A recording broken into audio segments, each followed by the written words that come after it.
O repórter Rodrigo Vilela está na Rádio Bandeirantes de Brasília para trazer informação sobre a decisão do Supremo Tribunal Federal a respeito do marco temporal, assunto que está sendo amplamente noticiado nesta semana. Vai ficar para o ano que vem, Vilela? Bom dia. Isso mesmo, Pedro. Só em 2026. Bom dia a você, Pedro. Bom dia a todo mundo que acompanha a nossa programação na Rádio Bandeirantes, também na Band News TV. Ontem teve até uma audiência sobre esse tema no Supremo Tribunal Federal. Foram ouvidas as partes envolvidas em 4 ações sobre esse tema que tramitam no Supremo Tribunal Federal. Há aí sob disputa nesse marco temporal uma área equivalente a 90 mil quilômetros quadrados. Para a gente ter uma ideia do tamanho desse território, ele é o equivalente a países inteiros assim, da Europa, como por exemplo Portugal. O marco temporal, ele estipula que indígenas só teriam direitos a áreas reivindicadas ocupadas até a promulgação da Constituição Federal, isso em 5 de outubro de 1988. E aí, com essa indefinição, toda essa área de cerca de 90 mil quilômetros quadrados fica nessa disputa ainda sem uma definição do que pode ser feito. Essa situação, essa indefinição, ela traz algumas inseguranças, como é o caso do produtor rural, que nossa reportagem ouviu, Simão Lopes, ele que tem a terra toda regularizada, documentação em dia, tem uma terra na área do Paraná, e ele fala sobre essa insegurança com essa indefinição sobre o marco temporal. Vamos ouvir o que diz Simão Lopes. Não sabe o que vai acontecer. Hoje a minha propriedade não tem valor mais comercial. Se eu quiser um dia vender, não tem mais valor. Essa não é uma preocupação exclusiva de produtores rurais, né? Como ainda não há uma definição, cidades inteiras vivem sob aflição, como é o caso de moradores de Palmeira dos Índios, em Alagoas, uma cidade com cerca de 72 mil habitantes, que também vive sob aflição. É o que explica o advogado Bruno Silva Pena. Também temos um trecho da fala do advogado. Até mesmo uma parte do território urbano está sendo colocado na parte de demarcação indígena. E isso tem gerado uma preocupação muito grande, porque parte do abastecimento de água vai ser incluído. E aí, enquanto o Supremo Tribunal Federal não toma uma decisão, o Congresso pressiona. No lado da Câmara dos Deputados, parlamentares ligados ao agronegócio, a bancada do agronegócio, pressionam o presidente da Câmara, o deputado Hugo Mota, para que encaminhe à CCJ, a Comissão de Constituição e Justiça, um projeto de lei que já foi votado e aprovado no Senado, que coloca o marco temporal na Constituição. Volto com vocês. Pelas informações aí, pela atualização para nós, a gente vai falar mais sobre esse assunto agora, recebendo aqui o professor Daniel Vargas, que é professor da Faculdade de Economia da Fundação Getúlio Vargas. Professor Daniel, bom dia. Quais são as suas considerações a respeito desse assunto, o momento que o Brasil atravessa nessa discussão, né, que parece uma coisa antiga, mas que toda hora volta de alguma forma ao noticiário, ou por uma decisão do Supremo Tribunal Federal ou por uma mobilização no Congresso Nacional. Quando que a gente vai resolver esse problema? Bom dia. Bom dia, Pedro. Bom dia, Thaís. Bom dia, Cláudio. Um prazer falar com vocês. Me permita, Pedro, eu, embora seja professor na Escola de Economia, minha formação e a minha atuação, em grande medida, é no direito. Sim. E é muito curioso que, quando a gente começa a estudar o direito, em qualquer faculdade, qualquer país do mundo, ali nos primeiros anos, tem um debate sobre o que é a regra e para que serve o direito. E uma das ideias muito comuns nesse debate é que nós sabemos que sociedades diferentes convivem com valores distintos. Isso não é uma novidade hoje, sempre foi assim. E é justamente para criar uma base comum de colaboração entre pessoas que têm interpretações diferentes, valores diferentes, é que o direito existe. Então, me lembro de um dos professores que me ensinavam essa ideia há alguns anos, e ele dizia assim, veja, Os clássicos do pensamento jurídico olhavam para as circunstâncias mais básicas da vida e diziam: quando começa a vida? Quando há a fecundação de um óvulo, quando a gravidez gera o parto, ou em um outro momento em que o espírito desce para irrigar uma nova vida na Terra? Quando a vida termina, quando o coração para de bater, quando as ondas cerebrais cessam, quando a pessoa é enterrada. Se nós discordamos até mesmo sobre os fatos mais básicos da vida, o que dirá de todas as circunstâncias complexas que organizam a política e a economia? E o direito existe para resolver esses impasses e circunstâncias variadas que caracterizam a sociedade em comum. Então, nós afirmamos a importância de uma regra como um critério básico que deve organizar a legalidade, justamente para permitir a paz, a racionalidade.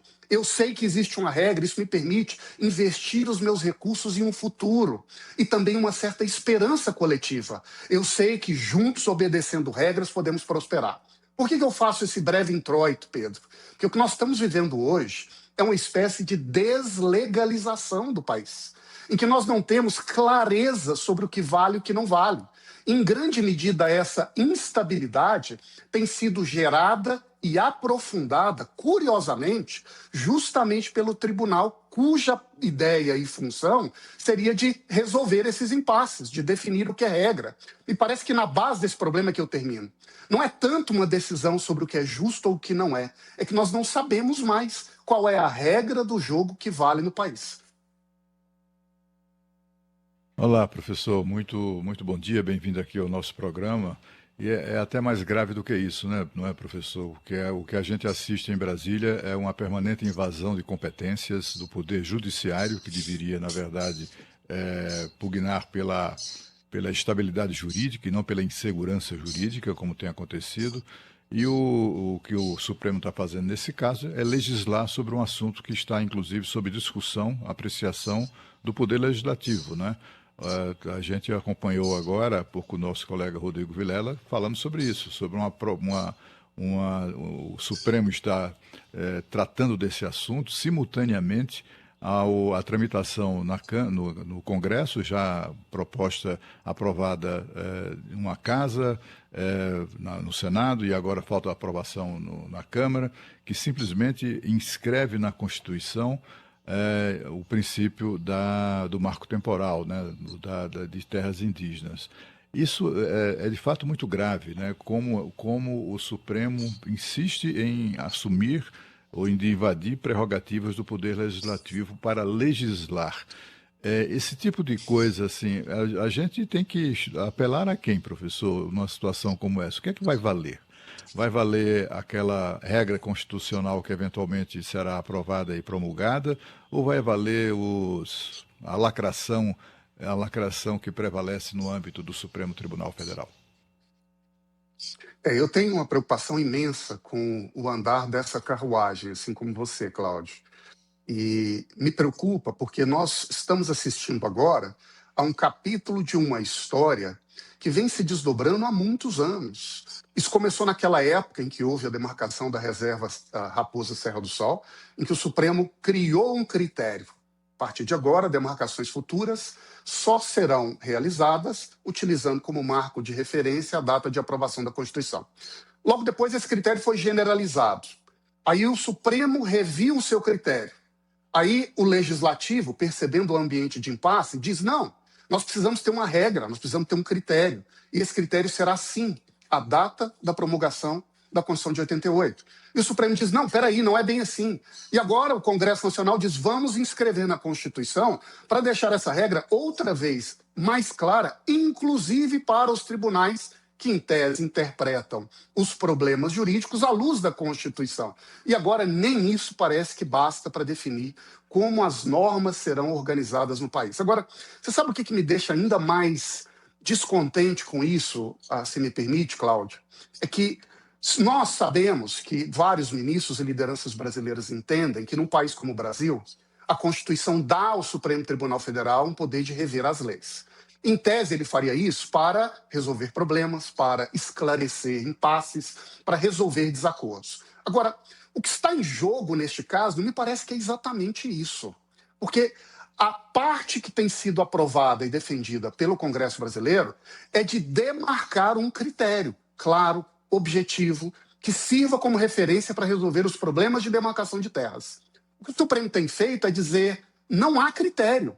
Porque, veja, se o critério é que qualquer terra pode, a qualquer momento, ser expropriada ou ser devolvida aos indígenas, desde que demonstrado, a partir de um laudo de alguma organização social que existiu indígena ali em algum momento, significa que as discussões econômicas e sociais brasileiras estão a todo momento sujeitas não a uma regra objetiva do direito, mas ao circunstancialismo de um laudo de uma ONG. De repente, nós temos um investimento que é feito, como, por exemplo, agora os chineses estão discutindo em Lucas do Rio Verde. 2 bilhões de reais para criar uma fábrica de insumos. Um investimento desse porte tem um imenso valor. Agrega valor, promove desenvolvimento, desenvolve a região. Mas é um desenvolvimento que também depende de uma espécie de ordem. Ou seja, eu coloco o dinheiro de hoje, mas espero receber o meu retorno daqui a 10 ou 20 anos. Que garantia eu tenho de que no meio desse caminho, algum laudo de algum antropólogo de alguma parte do Brasil, do mundo, não virá e dirá que ali houve um resíduo arqueológico identificado de um indígena? Olha, Cláudio, o que me parece nesse caso é que o Brasil sequer se reconciliou com a descoberta dos nossos portugueses. Nosso problema não parece que é um debate hoje sobre quem tem razão, o Supremo ou o Congresso. É um reconhecimento que deve haver em uma nação como país. Descoberta há 500 anos, uma ordem jurídica baseada em regras claras. Não goste da lei, sugira ao parlamento que faça uma discussão para revê-la. Mas nesse caso, não é de reconhecer ou não a regra do legislativo. É de substituir o mundo do direito pelo mundo das circunstâncias eternas em discussão. Professor Daniel Vargas está ao vivo aqui conosco no Jornal Gente. Professor, e hoje, justamente, hoje é daqueles dias em que a gente não conseguiu até agora falar de qualquer notícia que não tivesse a sigla STF envolvida. Tudo. Olha, da abertura do jornal até agora, 8h30, STF. O caso, por exemplo, da cassação da deputada Carla Zambelli. É a mesma dúvida em relação a marco temporal das terras indígenas. O que é que vale? Vale a decisão de um ou vale a decisão de outro? E aqui não estou entrando na consideração do tipo, olha, eu acho esse melhor, esse pior. O que é que vale se você tem duas decisões? Professor, joga uma luz aqui, porque o Brasil, claro, não é o único país, principalmente das Américas, que teve essa história de ter povos originários e depois a chegada dos colonizadores. Como que os nossos irmãos aqui na América Latina e também olhando para a América do Norte resolveram essa questão que não é uma questão só do Brasil? Olha, Thaís, eu entendo que em todos os povos que passaram por uma história de colonização, e essa é a realidade de toda a América Latina, de toda a África, de grande parte da Ásia, dos próprios Estados Unidos, que foram uma colônia inglesa. Existe um debate sobre, de um lado, como que eu lido com a minha história e com as tensões que marcaram a construção da nossa identidade, da nossa nação, e que não começaram hoje, e que, de certo modo, ainda pode estar presente em vários aspectos da nossa vida coletiva. E, de outro lado, como fazer, ao mesmo tempo, a definição de um critério ou de regras que nos permitam caminhar.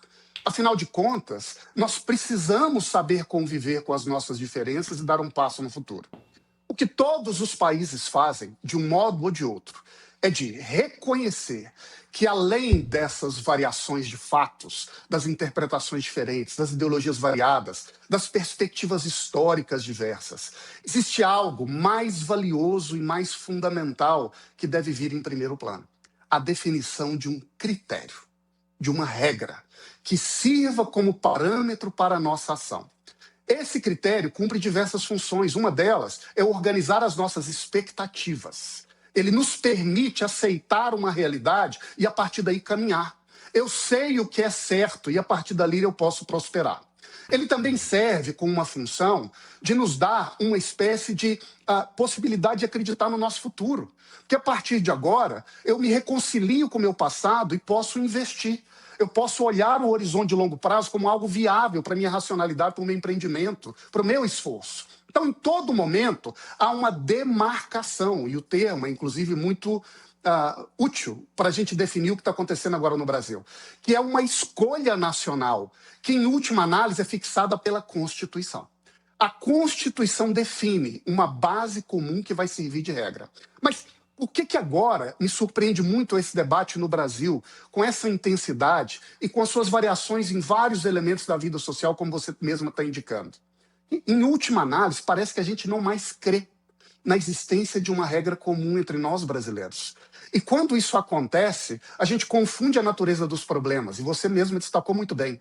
O problema não é se a gente é justo demais ou justo de menos com os empreendedores ou com os indígenas. Não é se a gente é ambientalista demais ou ambientalista de menos. Não é se a gente valoriza demais o Congresso e os deputados ou se a gente não valoriza o Supremo e os juízes. É que nós não sabemos o que vale e o que não vale no país. E neste ambiente de regras incertas, surge um novo custo, que é esse custo que está marcando todo o debate brasileiro, que nós podemos chamar de custo da incerteza judicial, que parece que paralisa toda e qualquer capacidade do próprio país de olhar além das regras do jogo que não são demarcadas. Se o papel do direito e da regra é de resolver uma parte desses impasses, é de liberar a nossa mente, liberar os nossos debates, as nossas expectativas, para olhar para o futuro, o que nós estamos fazendo agora é presos, aprisionados num eterno passado com o qual nunca nos resolvemos, porque não aceitamos ou talvez não compreendemos o que é o direito. Professor Daniel Vargas está com a gente nessa manhã. Além dessa questão que é fundamental, né, que o senhor está abordando conosco aqui, sobre essa insegurança jurídica, nós temos o caso concreto do marco temporal e o que nós temos disseminado a respeito da ocupação do nosso território. O senhor estava lá na COP, em Belém, até participou conosco ao vivo lá, e assistiu o lançamento de um mapa do Brasil, desenhado ali de uma forma bem didática a respeito da ocupação do nosso território, da preservação da nossa floresta nativa, 65% do território brasileiro preservado. 33% destinado aí para o agronegócio. As pessoas têm a imaginação de que muitas vezes durante esse debate são poucas terras que hoje são destinadas para os indígenas e não tem nenhum tipo ali de margem, né, de interpretação a respeito do que acontece, porque eles vivem absolutamente em uma situação de miséria, muitas vezes, né? Porque não há desenvolvimento, não se permite esse desenvolvimento. Eu queria que o senhor trouxesse para a gente mais elementos a respeito das áreas indígenas que nós temos hoje no Brasil e que falasse um pouquinho sobre a dimensão dessas áreas perante o território brasileiro. Bom, obrigado, Pedro. Hoje, no Brasil, nós temos em torno de 14% do território nacional já demarcado e entregue a populações indígenas. E temos a população indígena que varia entre 1 e 2 milhões de habitantes, a depender da maneira como esse estudo é feito. E que há cada vez mais uma percepção, um consenso, e eu creio que isso prevalece, inclusive, entre parcelas da própria população indígena, de que o verdadeiro problema fundamental desses povos, que são fundamentais para a constituição da identidade brasileira, não é ter mais terra. A dimensão do território indígena hoje já é maior do que muitas nações europeias. O que falta a grande parte dessa população indígena é o acesso a condições básicas para que eles possam prosperar. E a grande dificuldade que esse debate em torno das demarcações acaba criando é a ilusão de que, ao entregar mais terras às populações indígenas brasileiras, nós lhes conferiremos mais condições de prosperidade. E o que nós percebemos em grande parte dos próprios indígenas no Brasil, que já têm interação com a sociedade. Muitos falam a nossa língua, muitos lidam com a realidade ao seu entorno e, por causa disso mesmo, demandam cada vez mais saúde, educação, transporte, condições para poder produzir. E, ao fazer isso, não apenas melhorar a sua circunstância de vida, alimentar a sua família e a sua tribo, mas também manter a sua identidade. Um dos grandes erros nessa discussão é de achar que, ao congelar os indígenas no território, quem sabe abrindo mais terra, isolando eles da interação com o restante da humanidade, eles irão se preservar. Como se o indígena estivesse condenado a ser uma peça de arqueólogos, um monopólio de pessoas que estudam a nossa história, e não indivíduos autônomos, com uma capacidade de ação, com um desejo de perseguir uma vida mais nobre para beneficiar a sua família e, ao fazer isso, também fortalecer a sua cultura. Aliás, é assim que populações indígenas em outros países prosperam e mantêm a sua identidade. Não é se congelando, não é se retirando da vida comunitária, mas é participando de oportunidades que o mundo oferece e, ao mesmo tempo, com isso, tendo condições de vida que lhes permitam fortalecer sua própria cultura e identidade. Mas no Brasil, não. Prevalece uma visão antiquada dentro do próprio debate antropológico atual, que entende que o indígena deve ser uma espécie de peça de museu, admirado por todos, mas convivendo com os mais graves índices de miséria, pobreza e abandono. Isso não é justiça, isso não é digno do valor que os indígenas possuem para o próprio Brasil. Professor, deixa eu te falar uma coisa. Assim como eu não acredito em duendes, eu também não acredito em boas intenções nessa discussão, sabe? Realmente não acredito.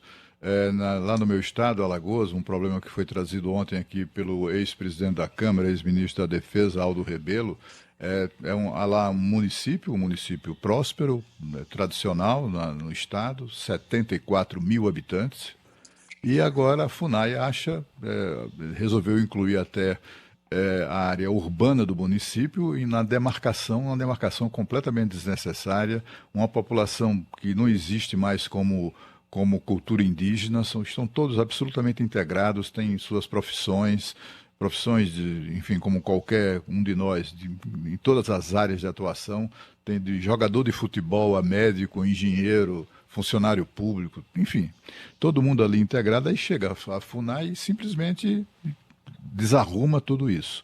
Eu não acredito nas boas intenções de quem faz isso. Aqui em Brasília, temos um novo bairro que chama Noroeste. Esse bairro estava projetado, previsto, etc. e tal, uma área pública imensa, que o governo ainda ia licitar para iniciar a construção do bairro. Aí o que é que aconteceu? Apareceu uma comunidade indígena. Uma comunidade indígena que só tinha uma pessoa. E aí, não, isso aqui é território indígena.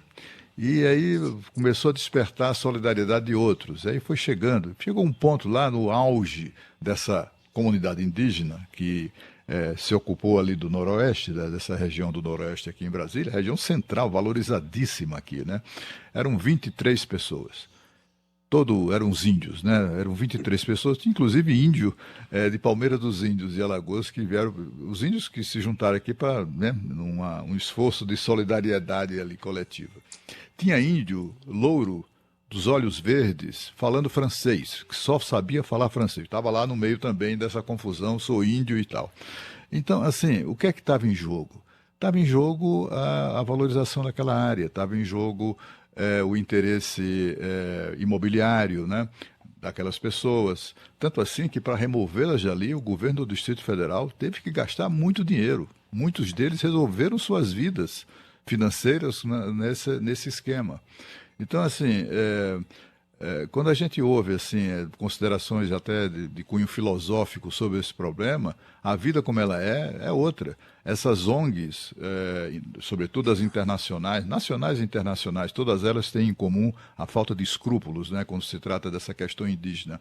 Elas, na Amazônia, têm interesse político de domínio da região. A gente conhece essas histórias, né, na Amazônia. Inclusive, foi objeto de uma comissão parlamentar de inquérito, fortemente combatida pela esquerda. Então, professor, a questão se trata disso, né? As pessoas que defendem, que vão ao Supremo para tentar permitir que as comunidades indígenas possam reivindicar qualquer coisa, da Avenida Paulista passando pelo bairro do Leblon ou pela esplanada dos ministérios aqui, podem reivindicar qualquer coisa. E isso não é boa intenção, isso é picaretagem. Não há outra expressão que me ocorra que defina melhor essa situação, viu, professor? Olha, Cláudio, eu sou de uma geração que assistiu esse processo de transição política do regime militar para a Constituição de 88 e que acompanhou essa onda de novos regimes políticos nacionais, de efervescência da sociedade civil, não apenas no Brasil, mas grande parte da América Latina, da África, no mundo. E naquele momento, a gente enxergava grande parte desses movimentos sociais como movimentos de aspiração e que, de certo modo, irrigavam as circunstâncias políticas do nosso tempo com novos valores, com novas ambições de justiça e de dignidade. O tempo foi passando. E o que aconteceu? Boa parte dessas organizações que hoje participam do que a gente chama de sociedade civil são, na verdade, empreendimentos de mercado. As ONGs são businesses que atuam vendendo serviços em troca de um recurso. Fazem isso, por exemplo, quando entregam a chamada certificação que autoriza um produtor rural a comercializar o seu produto com o mercado europeu, que não acredita mais na lei brasileira. Fazem isso quando olham para um contrato de um produtor de carne e diz: essa sua carne pode ser comercializada porque o bezerro não vem de uma área desmatada. E aí, portanto, você só consegue ter a sua voz, a sua palavra de vendedor confiável se o intermediário, a ONG, te der a certificação que você compra para autorizar aquela sua venda. E fazem isso em inúmeras circunstâncias do debate ambiental brasileiro. Não é à toa que, ao longo dos últimos anos, nós vemos assistindo, no próprio debate de licenciamento, uma recusa ou resistência em definirem-se regras do Estado e entregar poder para o chamado terceiro setor, definir os critérios que, por sua vez, são uma grande demanda desse novo mercado social. E agora, esse mercado do terceiro setor, ou se me permite, mercado de ONGs, está ganhando cada vez mais espaço para atuar em outras áreas. E uma dessas novas áreas agora vai ser a definição sobre quem é que pode ou não ter uma terra em um determinado país. Se eu comprei uma terra com base em uma regra definida pelo Estado, registrei em um cartório e tenho título de propriedade, eu tenho, portanto, o domínio desse meu território? Depende. Depende do quê? Depende de uma ONG ou um laudo de um determinado antropólogo em algum momento não vier aqui dizer que aquela terra, na verdade, pertence a uma comunidade indígena de 500 anos atrás. Então, nós estamos substituindo uma regra pública comum, baseada em interesses coletivos, definido pelos órgãos representativos, eleitos pelo voto popular, e transferindo para um mercado de ONGs a autoridade soberana de vender um serviço que, em última análise, vai dizer quem é que pode ou não fazer o que na economia nacional.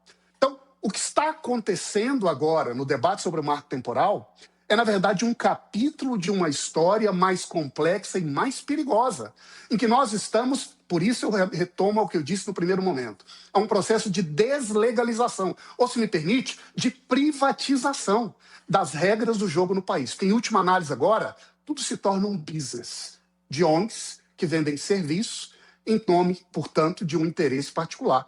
Elas enriquecem às custas de um grande caos social.